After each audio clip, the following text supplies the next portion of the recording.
Hello guys, आज जो हमारा स्टडी पॉइंट आरसी चैनल है उस पर आपका स्वागत है। हम जो सिलेबस लेके आए हैं लैब असिस्टेंट 2022 के लिए जो भर्ती आई है उसके लिए लेके आए हैं, यानी प्रयोगशाला सहायक के लिए। अब देखिए, सबसे पहले आपको बताएं, थोड़ा सा इंट्रोडक्शन करा देते हैं। जो लैब असिस्टेंट के अंदर सिलेबस जो आएगा, यानी इसके अंदर दो पेपर होंगे आपके। एक तो पहला जो होगा वो राजस्थान का होगा, राजस्थान जीके से रिलेटेड होगा, और जो दूसरा पेपर है वो आपका सब्जेक्ट से रिलेटेड होगा। किससे रिलेटेड होगा? सब्जेक्ट से। अब जैसे आपने साइंस, मैं ये जो चैप्टर करवा रहा हूँ साइंस से रिलेटेड करवा रहा हूँ, तो साइंस ऐसे आर्ट के लिए भी आई हुई है, जैसे जियोग्राफी के लिए आई हुई है और होम साइंस के लिए भी आई हुई है भर्ती आपकी। अब जो बात करेंगे, जो हमारा जो मेन सब्जेक्ट है, मेरा जो मेन सब्जेक्ट है वो है फिजिक्स। क्या है? फिजिक्स। हम जो बात करने वाले हैं वो फिजिक्स की बात करने वाले हैं। सबसे पहले तो आप ये देखिए कि आप फिजिक्स के बारे में जानते क्या है, फिजिक्स होती क्या है। देखिए, फिजिक्स किसे कहते हैं, तो आपके मन में एक बात आई होगी कि ये जो फिजिक्स शब्द है वो कहाँ से होगी, कहाँ से आया होगा। यानी ग्रीक भाषा का शब्द होता है फ्यूजस। क्या शब्द होता है? फ्यूजस। ठीक है। इस फ्यूजस का मीनिंग जो होता है, जो इसका अर्थ जो होता है वो होता है नेचर। क्या होता है? नेचर। और जो नेचर है इसको हिंदी में क्या बोलते हैं भाई? प्रकृति बोलते हैं। क्या बोलते हैं? प्रकृति बोलते हैं। अब देखिए, जो फिजिक्स का उत्पत्ति हुई है वो किस शब्द से हुई है? फ्यूजस शब्द से हुई है। किस शब्द से हुई है? फ्यूजस। और इस फ्यूजस का मीनिंग जो है वो क्या है? प्रकृति, यानी नेचर है। क्या है इसका अर्थ? नेचर है। अब देखिए, जो हमारी जो प्रकृति होती है उस प्रकृति के अंदर जो घटक होते हैं वो कितने होते हैं? दो। कितने घटक होते हैं? दो। कैसे? देखिए, एक तो वो होते हैं विजिबल। कौन से होते हैं? विजिबल, जो हमें दिखाई दे। और एक होता है नॉन विजिबल। कौन सा? Non visible. एक जो होता है दृश्यमान होती है, और जो एक होती है अदृश्य होती है। कौन सी होती है? अदृश्य होती है। अब देखो, विजिबल और नॉन विजिबल, यानी एक तो होती है दृश्य और एक क्या होती है? अदृश्य। ठीक है। जो दृश्यमान होती है उसे हम बोल सकते हैं कि वो रियलिटी में क्या होते हैं? पदार्थ। क्या हो सकते हैं? पदार्थ हो सकते हैं। वास्तव में पदार्थ ही होते हैं। जैसे मैंने मान लिया, जैसे ये मार्कर है आपके, जो ये मार्कर है, ये मार्कर है, ये क्या है? एक आपका विजिबल है, मेरे को दिखाई दे रहा है। जैसे मान लीजिए ये बोर्ड है, ये व्हाइट बोर्ड है, ये मेरे को दिखाई दे रहा है, तो ये क्या है? विजिबल है। एक होती है नॉन विजिबल। अब नॉन विजिबल से आप क्या समझते हो? नॉन विजिबल वो होती है जो आपको दिखाई ना दे, वास्तव में आपको दिखाई ना दे, जैसे आप उसको अनुभव कर सके। जैसे मैं बोल सकता हूँ एनर्जी। क्या बोल सकता हूँ? एनर्जी बोल सकता हूँ। जैसे इसका शब्द क्या बोल सकते हैं? एनर्जी, यानी ऊर्जा। क्या होती है? ऊर्जा। देखो, पदार्थ को ना हम क्या बोल सकते हैं? द्रव्य भी बोलते हैं। क्या बोलते हैं अभी? द्रव्य बोलते हैं। कई बार क्या होता है कि आपने बुक में देखा हुआ द्रव्य और कई जगह आपने देखा हुआ पदार्थ। कोई दिक्कत नहीं, आप पदार्थ को क्या बोल सकते हो? द्रव्य भी बोल सकते हो। तो अब हम बात करते हैं कि जो फिजिक्स है, फिजिक्स का जो शब्द का निर्माण किससे हुआ है? फ्यूजस से हुआ है। और फ्यूजस का जो मीनिंग है वो क्या होता है? नेचर। क्या होता है? नेचर। और जो नेचर के जो घटक है, यानी प्रकृति की कितने घटक हैं? दो ही घटक हैं। एक तो है दृश्य और एक कौन सा? अदृश्य, जिसको विजिबल, नॉन विजिबल बोलते हैं। अब जो विजिबल है, विजिबल के अंदर कौन क्या आता है? विजिबल के अंदर आता है सब्सटेंस। क्या आता है? सब्सटेंस, पदार्थ आएगा। और नॉन विजिबल के अंदर क्या आएगी? एनर्जी आएगी। क्या आएगी भाई? एनर्जी आएगी। इतनी बात समझ में आई? अब देखो, इसी की हम क्या पढ़ते हैं, यानी फिजिक्स है क्या। अब हम क्या पढ़ते हैं? फिजिक्स है क्या। अब फिजिक्स के बारे में पढ़ते हैं, यानी इसकी डेफिनेशन जो पढ़ते हैं। ये क्या है कि साइंस की शाखा है। ये क्या है? साइंस, भौतिक विज्ञान, सॉरी, ये जो साइंस की क्या है? शाखा। यानी साइंस की वह शाखा जो द्रव्य और ऊर्जा, जो द्रव्य और ऊर्जा के मध्य आपसी संबंध के बारे में व्याख्या करती है। आपसी संबंध के बारे में क्या करती है? व्याख्या करती है। उसे ही हम क्या कहते हैं? फिजिक्स कहते हैं। और इसका हिंदी अर्थ आप जानते हो सभी, क्या होता है भी? भौतिक विज्ञान। क्या होता है इसका हिंदी अर्थ? भौतिक विज्ञान। तो आपको समझ में आया कि जो द्रव्य और ऊर्जा, इन दोनों के बीच कोरिलेशन के बारे में जो व्याख्या करती है वो क्या है? फिजिक्स है। वो क्या है? आपकी फिजिक्स है। अब देखिए, फिजिक्स के अंदर हम जानते हैं कि सब्सटेंस, मैंने यहाँ पे पदार्थ, हम जो पदार्थ की बात कर रहे हैं, जो हमारा सिलेबस है किसके लिए? लैब असिस्टेंट के लिए। उसका पहला जो टॉपिक है वो क्या है? रिजिड बॉडी है। कौन सा है? रिजिड बॉडी, यानी दृढ़ पिंड गतिकी चैप्टर है हमारा सबसे पहले। तो उसी चैप्टर को हमने स्टार्ट किया है सिलेबस की दृष्टि से। तो देखो, पदार्थ है। आपने पदार्थ की कितनी अवस्था पढ़ी है? हमने जो 6th क्लास से पढ़ते आ रहे हैं, 6 से 11th 12th तक हमने पढ़ा है कि कितनी अवस्था होती है, 3 अवस्था होती है। उन 3 अवस्थाओं के नाम देखिए, सभी जानते हैं इसके बारे में। तो एक तो होती है सॉलिड स्टेट, कौन सी होती है, सॉलिड स्टेट। एक होती है लिक्विड, कौन सी होती है, लिक्विड। और एक होती है गैस, इसके बारे में तो जानते हैं। लेकिन वास्तव में जो हमारी जो सब्सटेंस है, पदार्थ है, उसकी कितनी अवस्थाएं होती है, 5 अवस्थाएं होती है। कितनी अवस्थाएं होती है, 5 अवस्थाएं होती है। वो 5 अवस्थाएं दो कौन सी रह गई, एक होती है प्लाज्मा, कौन सी होती है, प्लाज्मा। एक होती है बोस आइंस्टाइन कंडेंसेशन, कौन सी है, बोस आइंस्टाइन कंडेंसेशन, वो होती है। लेकिन ये थोड़ी सी हाई लेवल की हो गई, तो आपके एग्जाम की दृष्टि से नहीं है, क्योंकि हमने सीनियर सेकेंडरी तक लेवल तक ही पढ़ना है, तो हम केवल इसी पढ़ेंगे। हमारा जो चैप्टर है, मैनुअली जो चैप्टर इसमें स्टार्ट कर रहे हैं, जो हमारा लैब सिस्टम की दृष्टि से है, जो सबसे इंपॉर्टेंट है, इसके सबसे ज्यादा न्यूमेरिकल आते हैं, थ्योरिकल क्वेश्चन नहीं आते।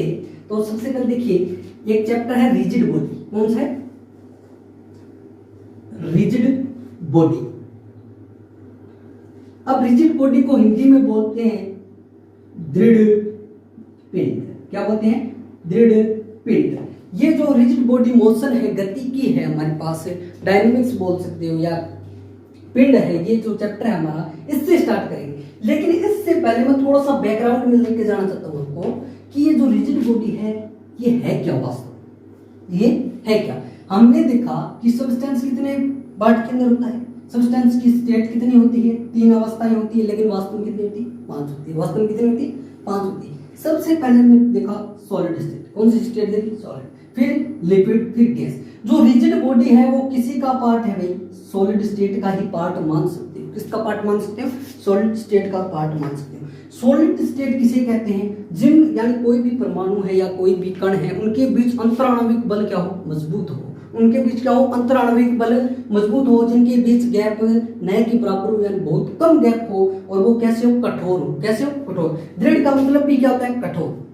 अब देखो, इस सॉलिड स्टेट को समझने से पहले थोड़ी सी हम क्या कर लेते हैं, कुछ ऐसे वर्ड हैं जिनको हम क्या यूज करने वाले हैं, जो हमारी डिक्शनरी के अंदर यूज होंगे। जैसे मैं बोलूँ आपको पार्टिकल, क्या बोला मैंने, पार्टिकल। अब पार्टिकल को हिंदी में क्या कहते हैं, कण बोलते हैं। क्या बोलते हैं, कण। अब कण होता क्या है, जैसे मान लो ये कोई भी सॉलिड स्टेट है या लिक्विड स्टेट है या गैस स्टेट है, उसका छोटा भाग यानी स्मॉलेस्ट पार्ट वही क्या है, आपका पार्टिकल है। स्मॉलेस्ट पार्ट ही क्या है, आपका पार्टिकल। किसी भी बॉडी का स्मॉलेस्ट पार्ट ही आपका क्या है, पार्टिकल है। क्या है, पार्टिकल। इसी पार्टिकल को यदि हम यूज करें, यानी इस पार्टिकल से हम कोई बड़ा सिस्टम बनाते हैं, ये हमारा क्या होता है, सिस्टम होता है। और सिस्टम को हिंदी में बोलते हैं निकाय। क्या बोलते हैं, निकाय। निकाय किसे कहेंगे, यानी बहुत सारे कणों से मिलकर बना हो। किससे मिलकर बना हो, कणों से मिलकर बना हो। जो कणों से मिलकर बनता है उसे क्या कहा जाता है, सिस्टम कहा जाता है। क्या कहा जाता है, निकाय कहा जाता है। ठीक है, सिस्टम कहा जाता है। अब देखिए, जो हमारे पास सिस्टम है, और इसी सिस्टम से एक और शब्द आता है, कौन सा आता है, एक शब्द और आता है, हाँ या ना, हाँ। तो इसके अंदर एक और आता है, कौन सा, आइसोलेटेड। कौन सा, आइसोलेटेड सिस्टम।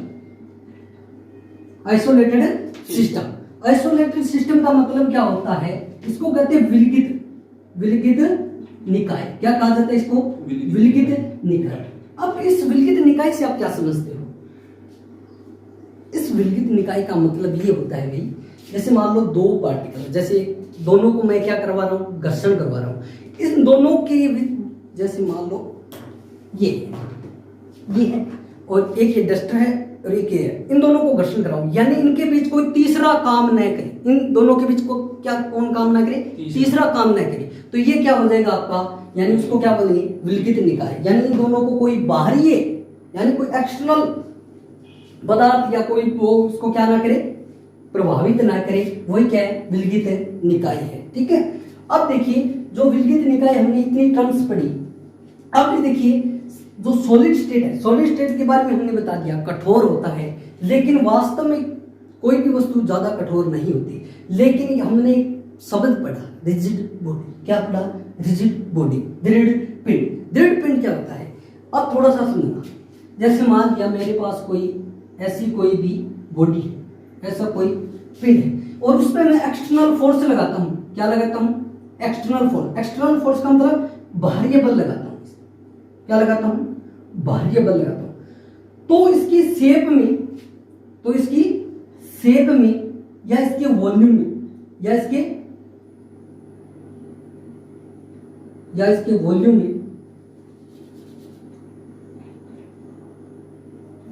वॉल्यूम में किसी भी प्रकार का चेंज न हो, किसे कहेंगे रिजिड बॉडी? यानी कोई भी बॉडी के ऊपर यदि हम क्या लगाते हैं? एक्सटर्नल फोर्स लगाते हैं। क्या लगाते हैं? एक्सटर्नल फोर्स लगाते हैं। तो उसकी शेप या वॉल्यूम यानी उसकी आकृति या उसके आयतन में किसी भी प्रकार का परिवर्तन न हो, उसे क्या कहा जाता है? रिजिड बॉडी कहा जाता है, मतलब दृढ़ पिंड कहा जाता है। क्या कहा जाता है? दृढ़ पिंड कहा जाता है। क्या आपने ऐसा कोई पिंड देखा है जिसपे हमने बहुत सारा बल लगाया हो और उसके शेप और वॉल्यूम में अंतर नहीं आया? आया ना? बताओ कोई ऐसा कोई एग्जांपल, कमेंट कीजिए आप, ऐसा कोई एग्जांपल।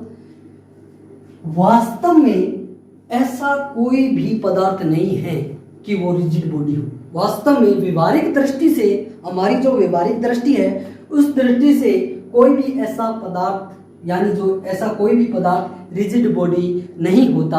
हम सिर्फ क्या करते हैं? कंसीडर करते हैं, मान लेते हैं। हम ऐसा क्या करते हैं? ऐसी बॉडी हम क्या करते हैं? कंसीडर करते हैं। क्या करते हैं अभी? कंसीडर। हाँ या ना? हाँ, ठीक है। तो इतनी बात समझ में आई। ये तो हमारा आज जो हमने जो करवा रहे हैं ये आपका सिर्फ इंट्रोडक्शन था। क्या था? इंट्रोडक्शन था। और ये थोड़ी सी लैब असिस्टेंट के पेपर के बारे में थोड़ी सी बात होती है कि जो लैब असिस्टेंट का पेपर है वो आपके 2 पेपर होंगे। ये तो मैंने पहले ही बता दिया था, 2 पेपर होंगे और उसमें से जो सेकंड पेपर होगा वो आपका सब्जेक्ट के वाइज होगा और फर्स्ट पेपर आपका होगा जो राजस्थान जीके का होगा। किसका होगा भी? राजस्थान जीके का। अब जो हम चैप्टर वाइज स्टार्ट कर रहे हैं यानी फिजिक्स का, फिजिक्स की सिलेबस की बात करते हैं। फिजिक्स 2 मिनट सुनिए। ठीक है भाई, हम काम करते हैं। तो जो हमारा फर्स्ट पेपर है वो राजस्थान जीके का होगा, सेकंड पेपर हमारा किसका होगा? सब्जेक्ट का होगा। अब देखिए जो हम फिजिक्स के सिलेबस की बात कर रहे थे तो हमने सबसे पहले मैंने सिलेबस के अकॉर्डिंग जो टॉपिक स्टार्ट किया है वो स्टार्ट किया है दृढ़ पिंड। किससे स्टार्ट किया है? दृढ़ पिंड स्टार्ट किया है। और इस दृढ़ पिंड के बारे में मैंने आपको क्या बताया कि वह यदि कोई भी पिंड है उस पर एक्सटर्नल फोर्स लगाते हैं तो उसके शेप और वॉल्यूम में चेंज नहीं आता, उससे क्या कहते हैं? दृढ़ पिंड। और वास्तव में कोई भी दृढ़ पिंड नहीं होता। ऐसे हम क्या करते हैं? माना जाता है कि ऐसा कोई पिंड हो सकता है। अब थोड़ा सा हम क्या करते हैं कि दृढ़ पिंड है जो क्या है? दृढ़ पिंड है, उससे हम क्या करते हैं कि उससे रिलेटेड कुछ राशि क्वांटिटी पढ़ेंगे कल। तो आज के लिए इतना। Thank you so much.